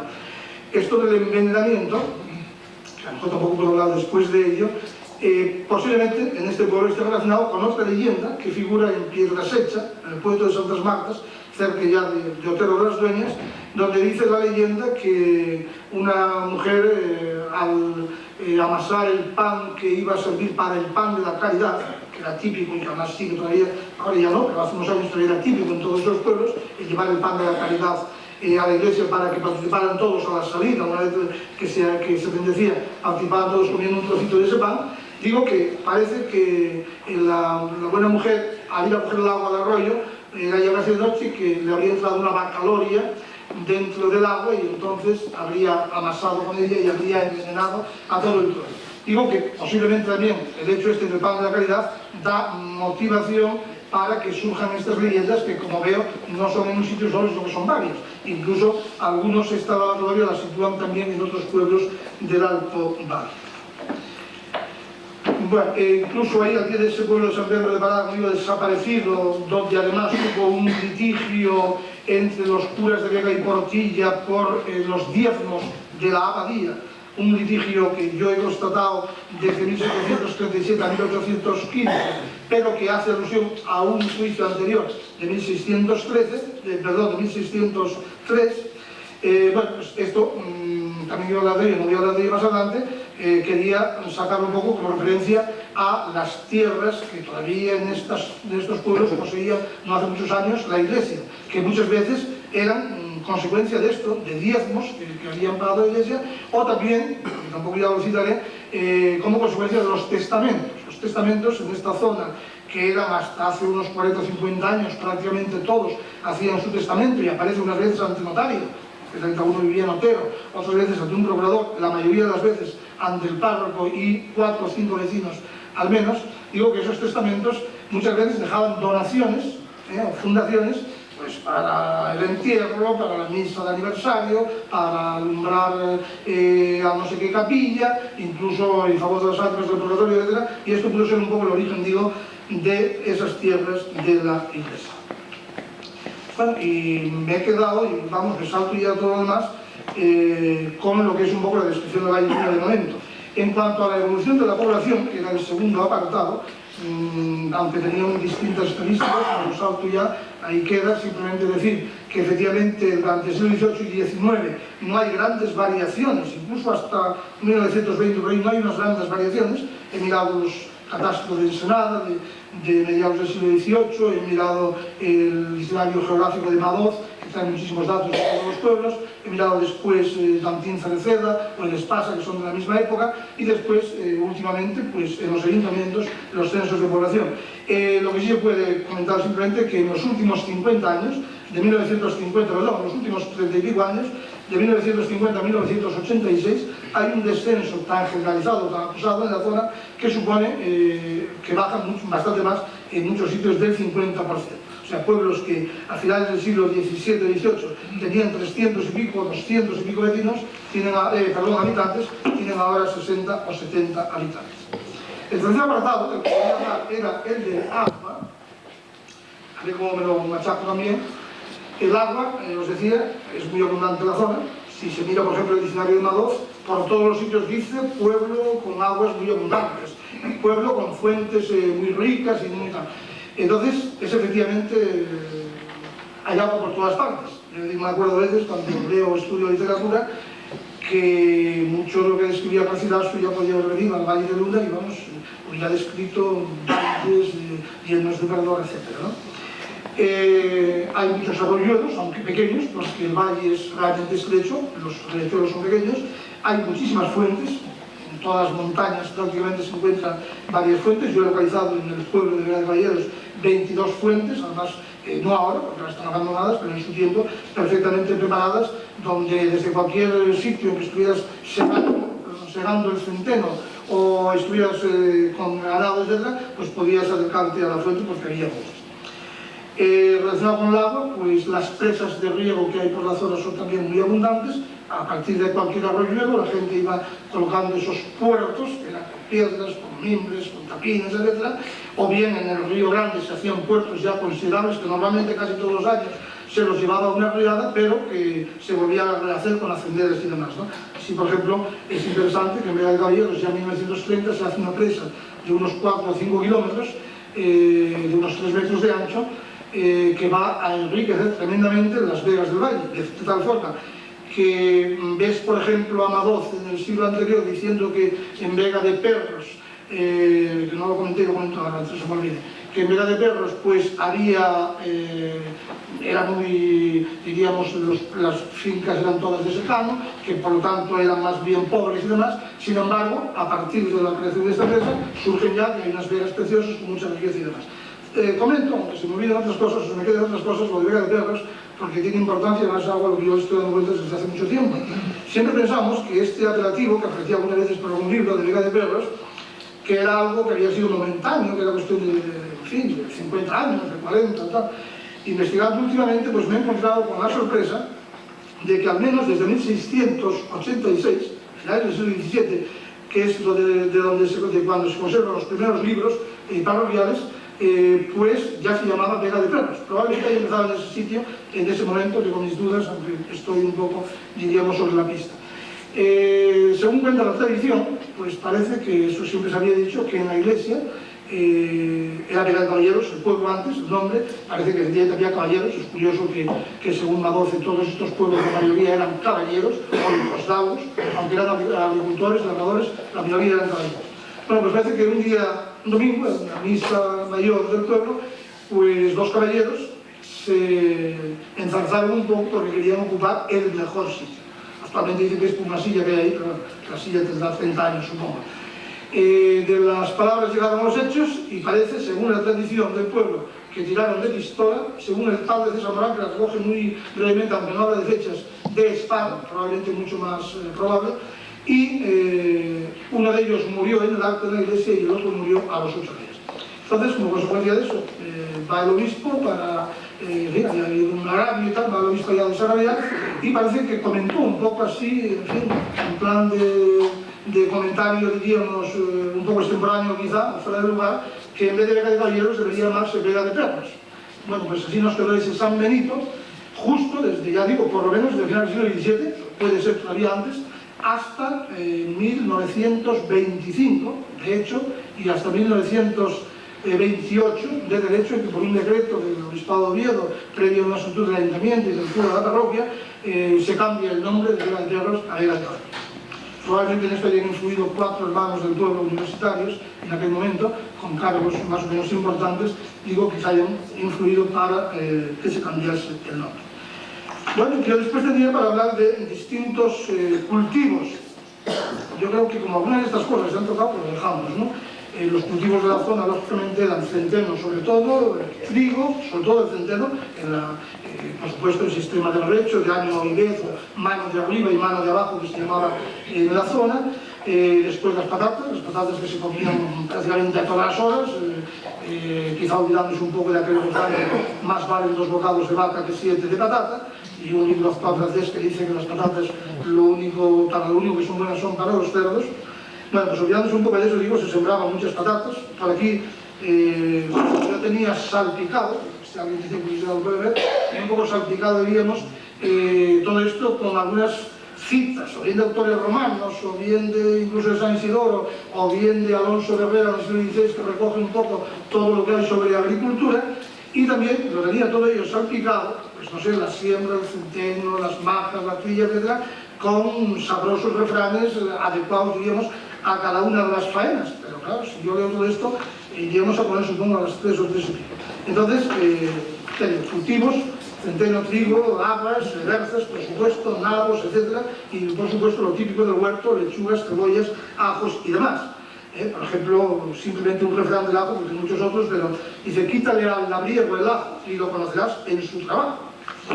Después ya comenzaba en el apartado 5 con el proceso completo del pan, que yo realmente creo que es lo que está más relacionado con el título, diríamos, del Congreso, con la cultura del arado, donde hago un repaso completo, pues al arar, empezando ya por Catón, que decía que el cultivo del suelo era arar, en segundo lugar arar, y el tercero estercolar.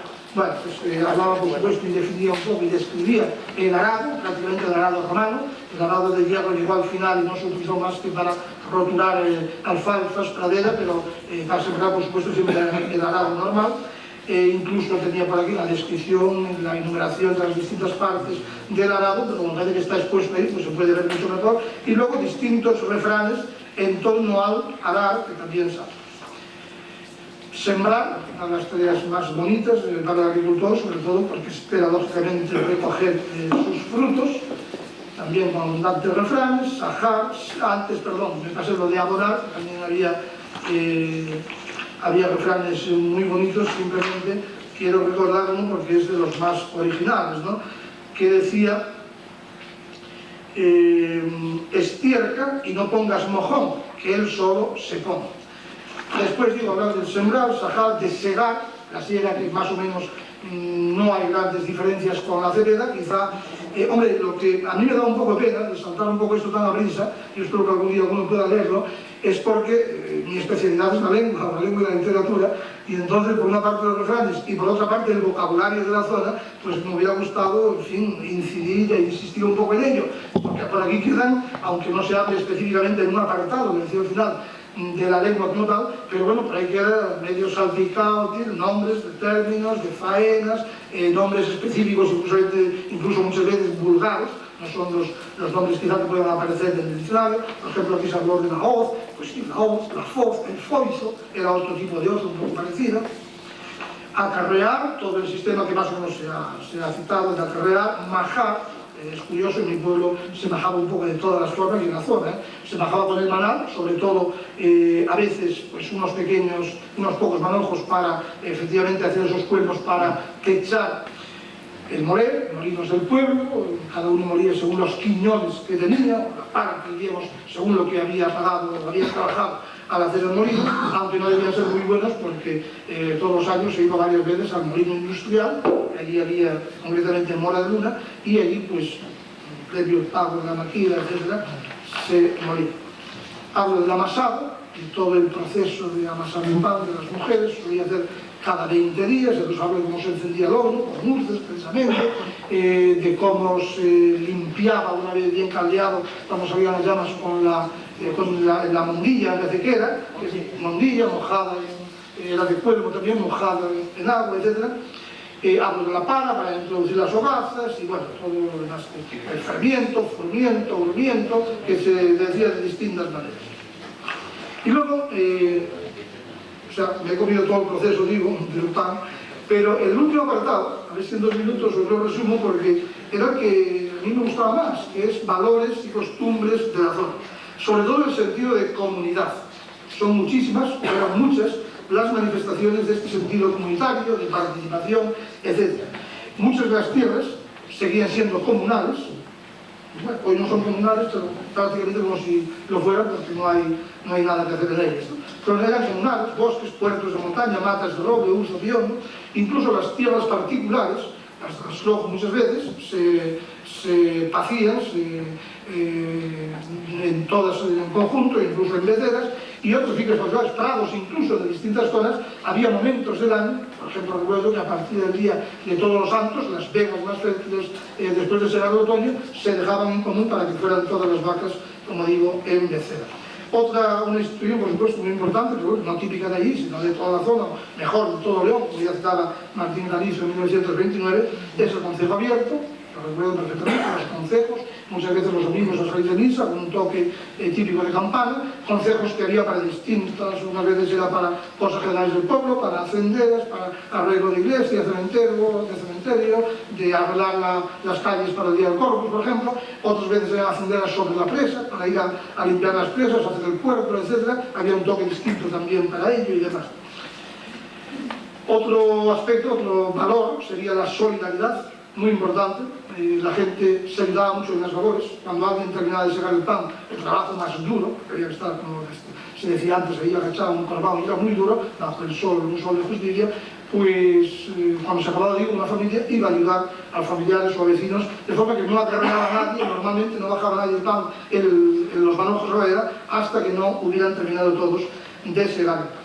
Otro aspecto quizá solidario es que todos colaboran ante una desgracia. Una desgracia puede ser que alguien efectivamente ha muerto o está grave y todos van a ayudar a realizar las faenas pendientes. O, por ejemplo, si una vaca se despeñaba, moría de accidente tal, y se podía aprovechar, todos los del pueblo ya por una costumbre, más que por una ley, por una costumbre, diríamos, de siempre, pues van a comprar parte de esa carne para que sea... Cuando efectivamente, sí, cuando se hacían, incluso a buscar la piedra, que muchas veces traía mucho trabajo, que se iba a canteras y tal, se solía hacer muchas veces en Tombreros.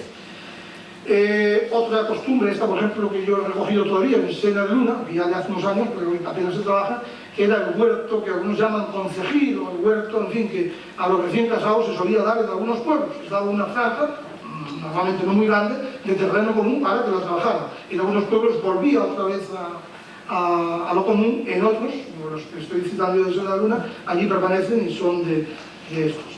Iba a hablar del pan de la caridad, pero como ya hice alusión antes, pues tampoco voy a insistir en cómo se hacía, que había que pasar, la mujer que llevó el pan tenía que pasar una guía a la siguiente para que se recordase el sábado que al día siguiente tenía que llevar el pan de la caridad. Hablo de la religiosidad, mucha quizá del tipo medieval, pero donde la gente prácticamente, pues todos recibían, diríamos, prácticamente todos los sacramentos, quizá menos el orden sacerdotal, aunque también lo recibían bastantes, pues en cada pueblo era normal que no solo hubiese un cura, sino que a veces aparecen 2 o 3 curas, el capellán de una capilla, tal, o sea que eran bastantes. Todos recibían, bueno, la inmensa mayoría, salvo que muriesen de repente, como se dice a veces, los últimos sacramentos, y todavía recuerdo, y perfectamente muchos de vosotros, el viático que se llevaba en una procesión más o menos silenciosa, pero en fin, multitudinaria, con bastantes personas, y en ese sentido me gustaría quizá, lo tenía más adelante, conectar un poquitín esto con el sentido quizá de la muerte. Da la impresión, viendo todo esto, viendo que todos hacían testamentos, muchas veces ya al final, cuando estaban claves, viendo pues que eso que iba del viático con mucho acompañamiento, no sé, parece que la muerte que no era un trauma, quizá como a veces se puede pintar incluso hoy en día, sino que parecía algo, pues bueno, que se aceptaba como algo normal de la vida. Incluso aparecen muchos niños muertos, mueren muchos, hay muchos que mueren de jóvenes, en fin, hay ahogados en el río, y quiero decir que parece que se toma todo, pues, en fin, como algo muy normal. Yo digo, muchas veces morían acompañados pues, por mucha gente, con las habitaciones o las escaleras allí llenas de gente esperando a que salasen el último suspiro. A propósito de esto, tenía una anécdota curiosa. Bueno, un poquito más adelante si sale, ya lo dejamos. Otro aspecto religioso sería, por supuesto, el rezo del rosario, que se hacía en la iglesia los domingos y los días de Cuaresma, que todos los demás días se hacía en las casas, prácticamente en todas las casas.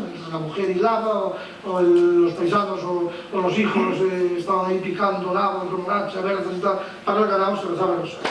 Otro aspecto típico, que supongo que en todos los sitios, de toda la zona y de todo León, eran las rogativas, pero no unas rogativas hechas únicamente con el propósito inmediato de que lloviera cuando había mucha escasez de agua, sino que unas rogativas que por lo menos allí se hacían en unos días ya fijos, aparte de que después pudiera haber algunas, en fin, diríamos más oportunistas, pero las demás se hacían en días fijos. Digamos que más que para pedir el agua era pues un poco en general, para pasar por la cosecha, para pedir que no hubiera granizo, que no, en fin, que no hubiera plagas, etc. Las procesiones, sobre todo la procesión más importante en muchos de los pueblos, era la procesión del Corpus, también con el elemento tradicional importante del pendón que ya salió antes y que, vamos, no sé si está celebrado todos los años, o yo recuerdo de haber visto por ahí en Pan Dorado una reunión de pendones de toda aquella zona. Había costumbres de recibir distinto tipo de santos, de imágenes por las casas, que iban pasando de casa en casa, había que tenerles alumbrando todo el día, etc. Había contado lo de los testamentos, ya dije, además hice referencia a que efectivamente muchos dejaban donaciones y demás, y tierras que pertenecían a la iglesia, y como cosa curiosa quizá, vamos, tampoco es curiosa, quiero decir que yo he tomado por ahí, desde 1700 y pico a 1850 y pico, aparecen todos enterrados en la iglesia, además italiano muy concretamente, debajo del altar mayor, cerca de la puerta de entrada, en fin, de ahí que al hacer obras a veces, pues en los pórticos o en las más iglesias aparezcan muchos huesos, ¿no? Hasta que se construyen, digo, los nuevos cementerios. Y yo terminaba aquí, en cuanto a lo de la muerte, con algo muy curioso que posiblemente relacionado con lo que estamos viendo de la cultura de la arada, ¿no? Digo que el agricultor que había pasado la mayor parte de su vida trabajando la tierra era cubierto por la propia tierra en su descanso eterno. Desde luego no había llegado, y no ha llegado todavía, sí han llegado los nichos, por lo tanto ya no se cubren en la tierra, pero no ha llegado todavía la costumbre de la incineración. Hablaba de la vivienda, de la alimentación, en fin, la alimentación sobre todo en el sentido de que todos estos pueblos se autoabastecían, diríamos que casi eran autosuficientes en cuanto a comida. No hice referencia, por ejemplo, a la leche y a todos sus derivados, porque claro, era fundamental: leche, queso, cuajada, hasta los culestros famosos o culuestros. Por lo tanto, digo que eran prácticamente autosuficientes en todo. Todos mataban sus 2 cerdos normalmente, tenían alubias, como vimos, pan suficiente, tenían verdura, tenían frijoles, etc. Y lo único que diríamos que se compraba pues era el aceite, el vino, que solía ir de tierra o de toro, las especias, efectivamente, sal, pimiento, etc. Y el arroz, me parece. Y poco más. Me parece que poco más, porque la carne, incluso como decíamos, se comía a veces porque se mataba una vaca o un ternero, etc., ¿no? Se respetaba, por una costumbre ya muy normal, los días de vigilia y ayuno. Se retiraba la bula, que permitía sustituir, como sabéis, la vigilia de todos los viernes del año, menos los de Cuaresma, y los días de vigilia, lógicamente, pues se comía tortilla, pescados salados y truchas, que no hice mucha referencia a ello cuando hablé del agua, pero el río no solo era fuente de riqueza, sino también de alimentación. Vamos, recuerdo todavía de cómo salían a pescar de noche con redes, tiraderas, traían kilos y kilos de trucha, que muchas veces se vendían después para la capital, bajaban por el coche de línea para la capital. Es curioso que algunos aparecen ahogados en el río, como me decían hace poco, si es que se veían pescar por la noche, buceaban, metían la mano en una cueva y cuando se daban cuenta la cueva tenía sus problemas, tardaban más de 2 minutos o 3 en sacar y ahí morían ahogados. Había una costumbre, en cuanto a la comida también, y que tiene que ver quizá con la vigilia, y es que cuando se terminaba una cendera, no he hablado de trabajos comunitarios, porque había muchos, cuando se terminaba una cendera, había veces, o cuando se iba a trabajar para casa de alguien a ayudar, había una costumbre que muchas veces era, incluso en las majas alguna vez, era comer chicharro, o incluso sardinas en vinagre, sardinas con vino, nada más, casi eso, para terminar una cendera, incluso a veces lo pagaba el pueblo. Todavía hay un poquito esa costumbre. Yo en la luna todavía estuve una vez en una hacendera, y no se decía facendera, sino hacendera, a pesar de estar en pleno dominio del Astur leonés, y efectivamente al final pues se trajeron el vino y no sé qué, las sardinas. Bueno, iba a hablar del descanso, que en fin, no hablo ya de ello, iba a hablar de los juegos, y simplemente pues iba a insistir sobre todo en el juego de bolos, lo más típico quizá de la zona, que además se está revitalizando ahora, hasta altas horas de la noche. Antes no, ahora que hay luz. Pero los mayores.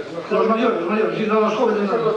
Los mayores, yo vivo en Gijón y es curioso que hay una zona desconocida, una bolera, a los de León, una bolera. Vivo en Gijón y no le he visto a usted allí cuando... No. Pero igual algún día lo mismo. ¿Verdad? Me está dando mucho. Lo que pasa es que no rompes y efectivamente hay una bolera de las de León. Bueno, otros juegos pues serían el juego de cartas, el trompo, sobre todo cuando éramos niños, las canicas, el escondite, las tacas, las niñas sobre todo el escondite, el truque, las cajas, en fin. Y para terminar, iba a hacer una alusión a la lengua, y ya digo que por ahí, a lo largo de la conferencia, pues está lleno de nombres, de términos, de faenas, etcétera, que puede recordar un poco, además muchas veces con duda, porque duda había entre la gente, ¿no? Ya digo, furmiento, y otros decían fermiento, y otros fermento, ¿no? O sea que no es... digo que para terminar, porque creo que ya confío haber acercado un poco el Valle de Luna a todos ustedes, y a ustedes un poco al Valle de Luna, zona atractiva en el paisaje y amable en sus gentes. Si nos visitan, ponía yo como postdata casi, que sea para conocer las gentes y el paisaje. No esperen ver muchas cosas de las que aquí he hablado, cultivos, majas, trillos, arados, porque todo eso son ya piezas de museo. Afortunadamente, aquí tenemos ahí muchas de ellas y las podemos ver.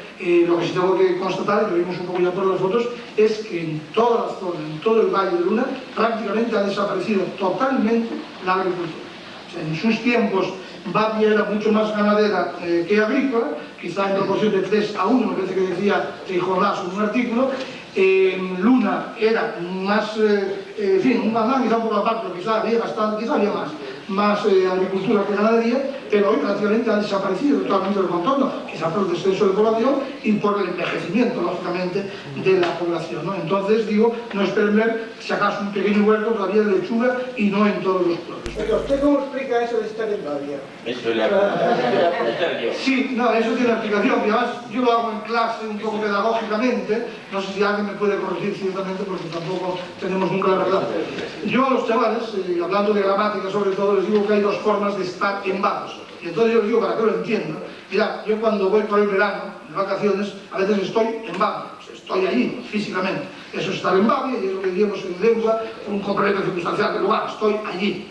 Mientras que cuando estoy, en fin, pensando en no sé qué cosas y me preguntáis y no contesto, entonces estoy en Bavia, que quiere decir estoy ido, estoy, en fin, ausente, ¿no? Y eso es lo que llamamos en lengua un atributo. Sería ese razonamiento. Creo que es la explicación.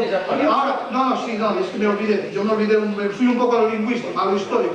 Porque sí está en Bavia. Parece ser que los reyes, sobre todo los reyes de León, con mucha frecuencia se iban a cazar, sobre todo a cazar, sobre todo a cazar, porque había caza mayor y muy importante entonces, ¿no? Como no se quería que se les molestase muchas veces, pues decían que estaban en Bavia. A lo mejor resulta que estaban en el despacho, estaban allá al lado, ¿no? Pero se decía que estaban en Bavia, para alejar a la gente. Y de ahí, posiblemente, de ese estar en Bavia físicamente, que a veces lo estaba, pues hombre, quizás se aplicó a que el rey de estas cosas no entiende nada. Y entonces decía, está en Bavia, que dice que está ausente. Hay una tercera versión que es muy bonita. A ver. Es la de los pastores, la transhumancia. Cuando marchaban a Extremadura, pues quedaban pensando en aquellas chavalas tan guapas. Puede ser. Y estaban pensando, sí, es posible. ¿Qué es lo que nos pasa a nosotros ahora mismo pensando en Rabanal del Camino? Bien, ya terminamos. Oye, yo quería hacer una pregunta, si es posible. Me dejes terminar la última coletilla y luego ya preguntáis si queréis. Decía yo que, no obstante, congresos como este pueden servir para recordar y perpetuar en la escritura, lo mismo que los museos en la realidad, estos ritos y costumbres que están desapareciendo de nuestro entorno.